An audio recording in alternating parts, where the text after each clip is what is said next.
Welcome back everyone. I hope the first question helped you understand the complete method. Now before we start solving exercise 1A, let's quickly revise the rules we'll use throughout this exercise. If you remember these rules, solving the questions will become much easier. So the rule number 1 is apply BODMAS rule. Whenever an expression contains different operations, we solve bracket first, then orders, followed by divisions, multiplications, additions, and finally subtractions. Rule number 2, convert mixed numbers into improper fractions. Whenever you see a mixed numbers, convert it into an improper fraction before performing any calculations.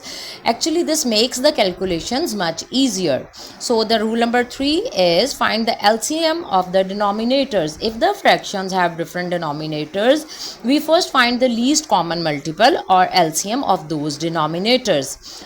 Rule number 4 is make equivalent fractions. So after finding the LCM, we convert all the fractions into an equivalent fraction so that they have the same denominator. Rule number 5 is add or subtract the numerator. Once the denominators are the same, we keep the denominator unchanged and simply add or subtract the numerator.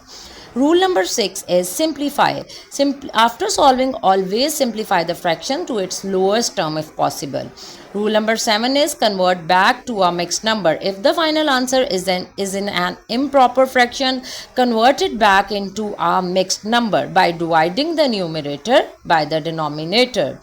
So in division, the number being divided is called the dividend. The number we divide by is the divisor, the answer is the quotient, and the number left over is the remainder. To write an improper fraction as a mixed number, we use this format.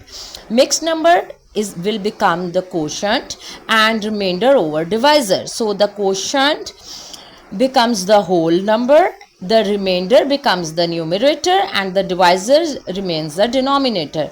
Now that we have revised all the rules needed for exercise 1A, let's start solving the questions. We will apply these rules step by step to each question, so you will see exactly how and when to use them. Just follow the same method and you will be able to solve every question on your own. So let's begin with question number 1.